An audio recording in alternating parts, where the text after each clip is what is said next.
Hello दोस्तों, स्वागत है आपके अपने यूट्यूब परिवार सेफ करियर में।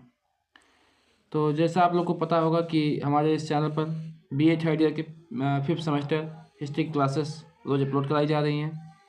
अगर आप चैनल पर नए हैं तो प्लीज़ हमारे चैनल को सब्सक्राइब करें, और अगर आप इसके पहले वीडियो नहीं देखे हैं तो हम हमारे डिस्क्रिप्शन बॉक्स में जाके उसको देख सकते हैं। आज हम लोग स्टार्ट करेंगे हिस्ट्री के 5th semester third year BA के 5th सेमेस्टर के हिस्ट्री। सेकंड पेपर है अलाउद्दीन खिलजी की बाजार नियंत्रण व्यवस्था और राजस्व प्रणाली। उस पर हम पहला क्वेश्चन देखेंगे कि क्वेश्चन कैसे आता है उसमें। मान लीजिए ऐसे क्वेश्चन आया कि अलाउद्दीन खिलजी का भू राजस्व नीति, मतलब भूमि वाला जो भूमि राजस्व नीति थी उसको संक्षिप्त में विवेचना कीजिए। या फिर आए कि अलाउद्दीन खिलजी का बाजार नियंत्रण संपूर्ण साम्राज्य में था, विवेचना कीजिए। अथवा ऐसे क्वेश्चन पूछे कि अलाउद्दीन के आर्थिक सुधार एवं बाजार नियंत्रण नीति का वर्णन कीजिए। तो क्या करना है कि इसका आंसर देखते हैं हम लोग कैसे होगा। तो लिखेंगे हम लोग कि आंसर में क्या लिखेंगे,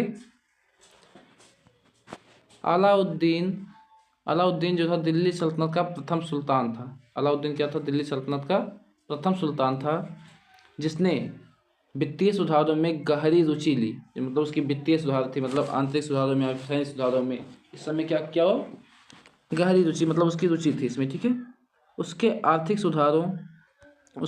सुधारों का कारण मुख्यतः राजनीतिक था, मतलब राजनीतिक की वजह से वो सुधार, मतलब उसमें रुचि था। मुख्य कारण यही था कि राजनीति में सैन्य सुधार, बाजार नियंत्रण, अपना आर्थिक, मतलब पूर्ण रूप से अपना आर्थिक सुधार के बारे में इसमें बताया गया। उसके साम्राज्य विस्तार के लिए उसे विशाल एवं संगठित सेना की आवश्यकता थी। सेना के खर्च हेतु वह राजकोष पर अतिरिक्त भार नहीं डालना चाहता था, अतः उसने कठोरतापूर्वक आर्थिक सुधारों को लागू किया। मतलब क्या था, कुल मिला जो कि कहने का मतलब है कि एक प्रकार से जैसे जो उसकी मतलब ये नीति थी, तो उस नीति को उसमें मतलब जो नीति अपनाना चाह रहा था उसमें खर्च भी अधिक लगता है, तो वह कुछ ऐसे ही नीति अपनाई कि मतलब राजकोष से कम पैसे खर्च हों, और वो अलग से कुछ और मतलब नियम लागू किए। ठीक है, अलग से नियम लागू करके उसमें से खर्च निकालता था। ठीक है, आगे देखते हैं। उसके आर्थिक सुधार मुख्यतः दो प्रकार के थे, मतलब वो दो प्रकार के, मतलब उसके आर्थिक सुधार थे, कैसे कैसे किया था। पहला क्या था, बाजार नियंत्रण प्रणाली, एक मतलब बाजार नियंत्रण प्रणाली था, इस पर करता था। दूसरा था भू राजस्व प्रणाली, मतलब इन दो आर्थिक सुधारों की मतलब करता था। दो प्रकार के आर्थिक सुधार किया। ठीक है उसने, और उसमें क्या क्या किया इसको हम देखते हैं अच्छे से। ठीक है, चलिए आगे बढ़ते हैं। सबसे पहला है बाजार नियंत्रण। बाजार नियंत्रण कैसे, मतलब क्या था स्पेशली देखते हैं, बाजार नियंत्रण प्रणाली क्या थी उसकी। ठीक है, क्या थी, अलाउद्दीन के बाजार नियंत्रण नीति की अधिकांश विद्वानों ने प्रशंसा की है। उसके बाजार नीति का उद्देश्य राजकोष पर बिना बोझ डाले सैनिक आवश्यकताओं की पूर्ति करना था। कुछ विद्वान का मत है कि वह आम जनता को राहत पहुंचाना चाहता था।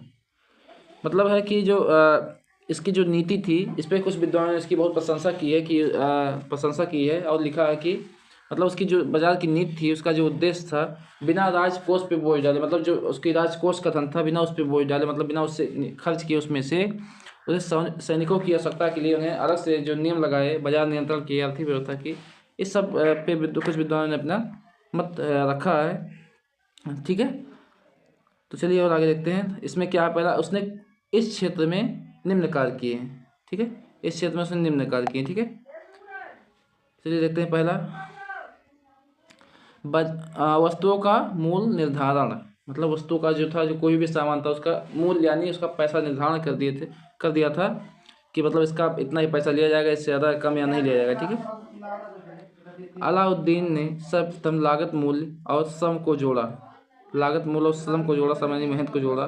फिर उसके आधार पर वस्तुओं के मूल्य निर्धारित कर दिए। उसने वस्तुओं के मूल्य इस प्रकार निर्धारित किए कि प्रत्येक वस्तु की बिक्री पर व्यापारियों को निश्चित रूप से लाभ मिलता था। मतलब उसने जो मूल्य निर्धारित किया था, जो पैसे निर्धारित किए थे किसी भी सामान या किसी भी वस्तु के लिए, उसमें ऐसा नहीं था कि व्यापारी जो थे उनको लाभ नहीं मिलेगा, उनको भी लाभ मिल ही रहा था, और साथ में इसका भी कार्य हो रहा था। ठीक है, इसकी भी नीति उसमें चल रही थी। ठीक, दूसरा क्या था, उसने दूसरा क्या किया, दूसरा था बाजार की स्थापना एवं कर्मचारियों की नियुक्ति। बाजार की स्थापना एवं कर्मचारियों की नियुक्ति कर रहा था। ठीक है, वो बाजार की स्थापना, नए नए बाजारों की स्थापना की, नए नए कर्मचारियों की नियुक्ति की। ठीक है, वस्तुओं की बिक्री हेतु अलाउद्दीन ने दिल्ली के समीप 4 प्रकार के बाजार की स्थापना कराई। दिल्ली के समीप 4 प्रकार के बाजार की स्थापना कराई। हम आगे भी देखेंगे 4 प्रकार के बाजार कौन कौन से थे, कैसे थे, उसमें क्या सामान बिकते थे। ठीक है, इन बाज़ारों में अलग अलग तरह की वस्तुएं बिकती थी। मतलब 4 बाजार थे, उसमें 4 बाजार में अलग अलग प्रकार से, मान लीजिए पहले बाजार में दूसरा को सामान मिल रहा है, दूसरे बाजार में कोई दूसरा सामान मिल रहा है। ठीक है, ऐसे सामान मतलब वस्तु मिलते थे। ठीक है, बाजारों पर नियंत्रण रखने हेतु कर्मचारियों एवं दीवाने रियासत, ठीक है, दीवाने रियासत की स्थापना कराई थी। ठीक है, विभाग, दीवाने रियासत नाम के एक विभाग की स्थापना करवाई थी इसने, स्थापना कराई थी। इसे क्या कहते हैं, दीवाने रियासत। रियासत में प्रत्येक व्यापारी को अपना नाम रजिस्टर कराना पड़ता था। ठीक है, जो दीवाने रजिस्टर करवाई थी, दीवाने रजिस्टर के नाम से, दीवाने रियासत के नाम से जो उसने विभाग की स्थापना कराई थी, उसमें क्या था कि जो भी व्यापारी था उसमें उसको क्या करना पड़ता था, अपना नाम उसमें, अपना रजिस्टर में नाम क्या दर्ज कराना पड़ता था। ठीक है, दीवाने रियासत में। दीवाने रियासत विभाग का अध्यक्ष शाहना मंडी होता था। ठीक है, जो दीवाने जिसकी स्थापना कराई थी अलाउद्दीन खिलजी ने, दीवाने रियासत, उसका जो क्या होता था, उसका जो अध्यक्ष होता था उसे क्या कहते थे, शाहना मंडी कहलाता था। ठीक है, जो करता था, जो बाजार यहाँ होना चाहिए था, थोड़ा सा गलत हो गया है, टाइपिंग मिस्टेक हो गया है। यहाँ पे क्या होना चाहिए था, यहाँ पे बाजार होना चाहिए था। ठीक है, बाजार की व्यवस्था को देखता था। जो शाहना मंडी था क्या करता था, बाजार की व्यवस्था को देखता था। अभी देखिए, जो हम लोगों ने ऊपर चर्चा की थी कि चार प्रकार की बाजारों की स्थापना कराई थी। तो 4 प्रकार के बाजार कौन कौन से थे, हम यहाँ पे देखेंगे 4 प्रकार के बाजारों को। तो पहला इसमें कौन सा बाजार था, खाद्यान्न बाजार। क्या था, खाद्यान्न यानी खाने वाला बाजार। ठीक है, खाद्यान्न बाजार में क्या है, खाद्यान्न बाजार को सुचारू रूप से चलाने के लिए सुल्तान ने भूमि कर के रूप में अनाज वसूलने का आदेश दिया। इन अनाजों को यहाँ पे को होना चाहिए। ठीक है, इन अनाजों को गोदाम में, यहाँ पे को होना चाहिए। ठीक है, गोदाम में सुरक्षित रख लिया जाता था। अनाजों के दाम निर्धारित कर दिए गए थे। जो मतलब खाद्यान्न बाजार जो था उसमें क्या था कि जो भी मतलब क्या होता था, जो भूमि कर से मतलब जो भी अनाज उगता था उसमें भी कर लिया जाता था, वसूलने का कार्य किया जाता था एक प्रकार से। इन अनाजों को क्या किया, जो अनाज कर के रूप में वसूले जाते थे, उन अनाजों को गोदाम में सुरक्षित रखा जाता था। फिर उनके भी मूल्य निर्धारित किए गए थे कि आगे चल कितने में इसको वो बेचेंगे। ठीक है, अब देखते हैं कौन कौन से मूल्य कितने रुपये में निर्धारित किए थे उस समय में। ठीक है, अनाजों के नाम यहाँ पे है, और यहाँ पे क्या है, इसके दाम है। ठीक है, अनाजों के नाम और इसके दाम। ठीक है, ये देखते हैं हम लोग यहाँ पे, सॉरी यहाँ पे भी थोड़ा सा चना होना चाहिए, यहाँ पे चनो लिख दिया है। ठीक है, यहाँ पे क्या होना चाहिए, चना होना चाहिए था, यहाँ पे चना हो गया। ठीक है, ठीक, इसको सही कर लीजिएगा आप लोग, चना है। ठीक है, यहाँ पे चना। ठीक है, चना कितने मिलता था, 4 जीतल प्रति मन। मतलब 1 मन लेने के लिए हमको, 1 मन चना लेने के लिए 5 जीतल देना पड़ता था। ठीक है, सॉरी 4 जीतल हमको देना पड़ता था उस समय। ठीक है, चावल लेने के लिए 5 जीतल प्रति मन, 1 मन में 40 किलो होता था। ठीक है, 40 किलो। तो एक मन खरीदने के लिए एक मन चावल खरीदने के लिए 5 जीतल देना पड़ता था। जीतल, उस समय जीतल टंका ऐसा चलता था। ठीक, दाल खरीदने के लिए 5 जीतल प्रति मन, इसमें 5 देना पड़ता था। गेहूँ खरीदने के लिए 71/2 जीतल प्रति मन देना पड़ता था। ठीक है, गेहूँ खरीदने के लिए। जौ खरीदने के लिए 4 जीतल प्रति मन। ठीक है, ये उस समय के खाद्यान्न पदार्थों के मूल्य निर्धारित थे। ठीक है, अलाउद्दीन के समय में। ठीक, चलिए आगे देखते हैं। दूसरा बाजार क्या था हमारा, दूसरा बाजार था सराय अदल कपड़ा बाजार। ठीक है, सराय अदल का मतलब कपड़ा बाजार। ठीक है, यह निर्मित वस्तुओं का बाजार था, निर्मित वस्तुओं का बाजार था, जहाँ पे मतलब निर्मित पहले से रेडीमेड आज के जो कहते हैं बाजार था। सुल्तान के लिए पक्की दुकानें बनवाई थी। सुल्तान ने इसके लिए पक्की दुकानें बनवाई थी। प्रत्येक छोटी से छोटी वस्तुओं के दाम निर्धारित किए गए थे। मतलब चाहे छोटी वस्तु चाहे बड़ी वस्तु, कहने का मतलब है कि सबके दाम क्या किए गए थे, निर्धारित किए गए थे। अब उनको भी हम देख लेते हैं, उनमें भी उनके दाम उस समय कैसे कितने टंका या फिर जीतल निर्धारित किए गए थे। तो कुछ वस्तुओं के दाम इस प्रकार हैं। ठीक है, हम लोग कुछ प्रमुख वस्तुओं को देखेंगे जो आपके पेपर के लिए महत्वपूर्ण है। तो क्या था, सबसे पहले क्या था, खास दिल्ली रेशम। जो दिल्ली में मतलब खास मतलब बढ़िया रेशम था, उसका कितना दाम था, 16 टंका था। ठीक है, कच्चा रेशम का कितना दाम था, कच्चा रेशम का दाम था 6 टका। ठीक है, बाल मिश्रित रेशम का दाम कितना था? 3 टका था। ठीक है। सीधी बाफ्त बढ़िया का, बढ़िया मतलब अच्छे अच्छे अच्छा का, ठीक है, 5 टका था। सीधी साफ्ट मतलब साधारण मतलब थोड़ा सा लो उससे, तो कितना था? 3 टका में मिलता था, 3 टका में मिलता था। सीपी बाफ्त मोटा, ये 2 टका मिलता, मतलब मोटाई में, ठीक है। लाल धारी कपड़े, जो लाल कलर के मतलब किनारे किनारे लाल धारी कपड़े थे, तो कितने मिलते थे? 6 जीतल में उससे मिलते थे। साधारण मतलब सामान्य कपड़े कितने मिलते थे? 31/2 जीतल में। और चादर कितनी मिलती थी उसमें? 10 जीतल में। ठीक है। ये हमारे उस समय मतलब अलाउद्दीन के समय में ये कुछ वस्तुओं पे मतलब क्या हुआ था, वो मूल्य निर्धारित किया था। ठीक है। चलिए तीसरा बाजार देखते हैं हम लोग। 2 बाजार तो हम लोग देख लिए, तीसरा बाजार देखते हैं क्या है। दासों, घोड़ों एवं पशुओं का बाजार। ठीक है। दासों, घोड़ों एवं पशुओं का बाजार देखते हैं।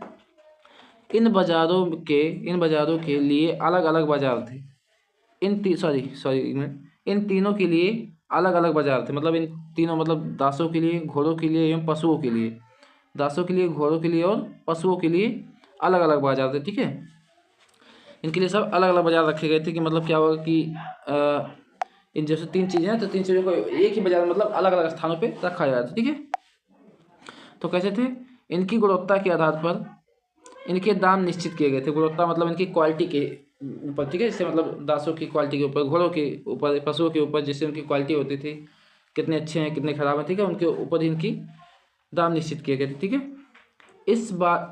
इनमें इसमें इस बात का ध्यान रखा जाता था कि इन वस्तुओं को उपभोक्ताओं के लिए के अतिरिक्त कोई अन्य ना खरीद सके। मतलब क्या, जो उपभोक्ताओं मतलब जो इसका उपयोग करे वही खरीद पाएगा, दूसरा कोई इसे ना खरीद सके, इसका विशेष ध्यान रखा जाता था। ठीक है। इसका विशेष ध्यान रखते थे लोग। ठीक। क्या था? सामान्य बाजार, साधारण बाजार। ठीक। इसमें क्या था? इस प्रकार के बाजारों में उपरोक्त सभी वस्तुओं के अतिरिक्त शेष वस्तुएं बिकती थी। जो तीनों बाजारों में, ऊपर तीनों बाजारों में जो भी वस्तुएं बिकती थी, जो भी सामान बिकता था, उन सबको छोड़ के जो भी चीज़ें बचती थी उस समय, तो उस सामान्य बाजार में बिकती थी। ठीक है। जो राजधानी के समीप या अंदर ही होती थी, मतलब राजधानी के समीप मतलब जहाँ राजधानी होती थी उसके समीप या फिर उसके अंदर ही बाजार लगती थी। ठीक है। सुल्तान ने इसके भी दाम निर्धारित किए थे। मतलब इसके भी मूल्य क्या किए थे? वो निर्धारित किए थे। ठीक है। इसके भी मूल्य उन्होंने निर्धारित किया था उस समय। तो पहला क्या था इसमें? दंड व्यवस्था। ठीक है। दंड व्यवस्था देखते हैं हम लोग अब इनकी क्या था दंड व्यवस्था इनका। बाजारों में भ्रष्टाचार ना फैले और कठोरता से इसका पालन हो सके, इसलिए उसने क्या किया था? सहाना या मंडी, यानी आपको पता होता है सहाना मंडी, जो मतलब क्या होता है, बाजार का अध्यक्ष होता था, उसे क्या किया गया था? सॉरी एक मिनट। उसे क्या किया गया था? नियुक्त किया गया था। सहाना या मंडी के नाम से उसे जाना जाता था, जो कि बाजार नामक बाजार का अधिकारी होता था। ठीक है। बाजार के अधिकारियों की नियुक्ति करता था, की गई थी। ये अधिकारी बाजारों में घूम घूम कर निरीक्षण करते थे। मतलब उस समय जो सहाना मंडी नाम के बाजार अध्यक्ष होते थे, वो क्या करते? बाजारों में घूम घूम के क्या करते थे? बाजार का निरीक्षण करते थे कि कोई ज़्यादा नहीं बेच रहा है, कोई कम में नहीं बेच रहा, मतलब क्वालिटी कैसी है। ठीक है। ऐसे सब मतलब कोई दलाली नहीं कर रहा है। ठीक है। ये सब चीज़ों की जाँच करते थे। ठीक। अब हम दूसरा देखते हैं। हम लोग पहले देखे क्या देखे थे? बाजार नियंत्रण प्रणाली हम लोग देख चुके हैं, कैसे बाजार उसकी नियंत्रण मतलब कैसे नियंत्रण कर रहा है। ठीक है। अब देखेंगे भू राजस्व प्रणाली, और इसमें देखेंगे भू राजस्व प्रणाली मतलब उसकी भूमि की राजस्व प्रणाली कैसे थी। ठीक है। उसको हम देखेंगे इसमें। ठीक है।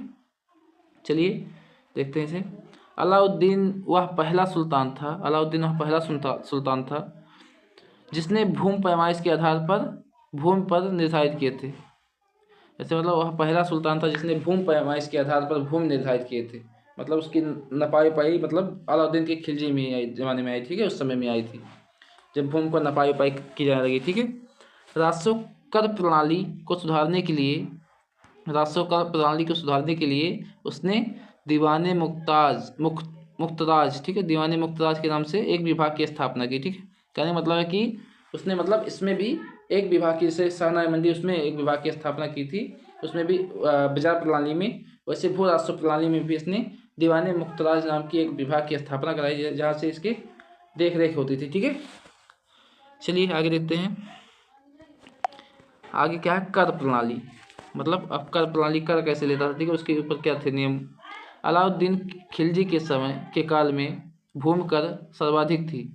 मतलब सबसे ज़्यादा, कहने मतलब है कि सबसे ज़्यादा कर अगर था तो अलाउद्दीन खिलजी के समय में था। इतना कर किसी और राज्य या सुल्तान के अंतर्गत नहीं था। ठीक है। उसके समय में भूमि कर उपज का 50%, मतलब मान लीजिए अगर आप एक खेत में 10 कुंटल अगर हो रहा है तो उसमें से 5 कुंटल क्या होगा, वो सुल्तान का होता था। ठीक, कर के रूप में देना पड़ता था। ठीक है, 50% मतलब आधा हिस्सा पूरा देना पड़ता था। ठीक, अलाउद्दीन खिलजी ने सेना संबंधी, दूसरा प्रश्न देखते हैं। हम लोग इस पर भी चर्चा कर चुके हैं। दूसरा प्रश्न देखते हैं कि अगर दूसरे तरीके से क्वेश्चन बना के देगा कि इसकी क्या करें, इसकी खिलजी के सेना संबंधी सुधारों का वर्णन कीजिए। ठीक है, तो अपने सेना को कैसे, मतलब सेना को कैसे अच्छे से अच्छा ट्रेनिंग दिया था, उसके नियम क्या थे। ठीक है, उसको भी हम इसमें अच्छे से चर्चा करेंगे। अलाउद्दीन की सैनिक व्यवस्था तथा सैनिक सुधार, ये हेडिंग है। ठीक है, अलाउद्दीन की सैनिक व्यवस्था तथा सैनिक सुधार, पहला हेडिंग हम लोग देखते हैं उत्तर में। ठीक है,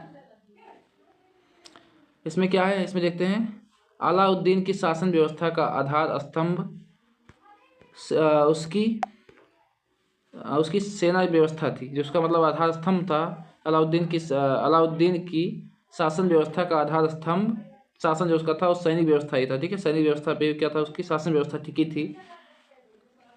ठीक है, अतः उसने एक सुदृढ़ सेना को सुसज्जित एवं संगठित करने की ओर विशेष ध्यान दिया। मतलब उसने एक अच्छी सेना, मतलब विशेष रूप से जो ट्रेनिंग सही था, उसने बड़ी सेना एक सुसज्जित की। उस समय उसने सर्वप्रथम सैनिकों की भर्ती करने की व्यवस्था में सुधार किया। सुल्तान अलाउद्दीन ने दीवान आरिश की स्थापना की। युद्ध विभाग दीवान आरिश कहलाता था। मतलब जो युद्ध विभाग था उसे क्या कहते थे, उसे क्या कहते थे, दीवान आरिश कहते थे। ठीक है, उसे क्या कहते थे, दीवान आरिश कहते थे। इस पर मैं लगा देता हूँ बॉक्स में। ठीक है, दीवान आरिश कहलाता था। बर्नी का कहना था, बर्नी हमारे जो इतिहासकार थे उनका कहना है कि समस्त सेना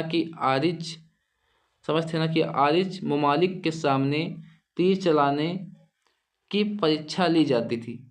ठीक है, जो अच्छे धनुर्धारी होते थे तथा उनके अस्त्र शस्त्र ठीक ठाक होते थे, उन्हें भर्ती कर लिए जाते थे। ठीक है, एवं उनके मूल्य के अनुसार दास दिया जाता था। मतलब जैसे उनकी घोड़ा होता था उसी हिसाब से उनके लिए एक दास दिया जाता था। ठीक है, घोड़ों की देख रेख करने के लिए या फिर इन सब की देख करने के लिए। ठीक है, आगे देखते हैं। अलाउद्दीन ने निम्नलिखित प्रमुख सैनिक सुधार किए, ये हेडिंग है। चलिए इसमें देखते हैं कैसे कैसे सुधार किए। मतलब उसकी स्थायी सेना क्या थी, सेना में कितने सैनिक थे, पैदल सेना, घुड़सवार सेना। ठीक है, सब इसमें हम चर्चा करेंगे। तो पहला इसमें क्या है, पहला इसमें है अस्थायी सेना। ठीक है, अस्थायी सेना।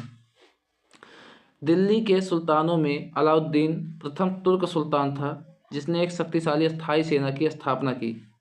ठीक है, उसने एक विशाल सेना का निर्माण किया जो प्रत्येक समय दिल्ली में युद्ध करने के लिए तत्पर अवस्था में रहती थी।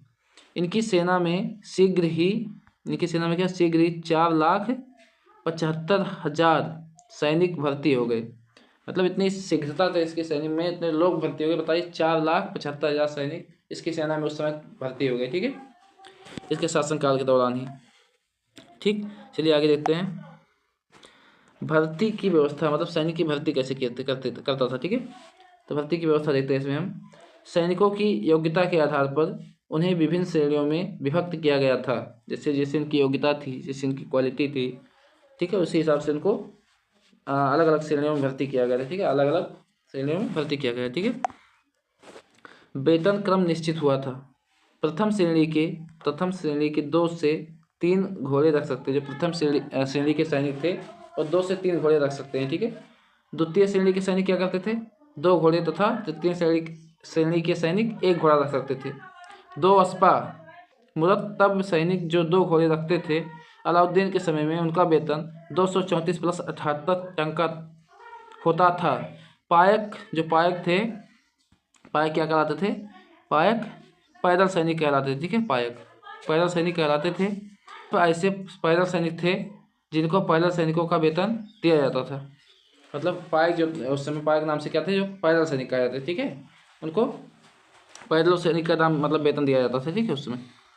आगे देखते हैं। सैनिकों को नगद वेतन देना। ठीक है, सैनिकों को अभी तक सैनिक सेवाओं के लिए अक्ता प्रदान की जाती थी। अक्ता का अनुवाद प्रायः जागीर किया जाता था, ठीक है। किंतु अक्ता वह भूमि थी जो सेना के सरदारों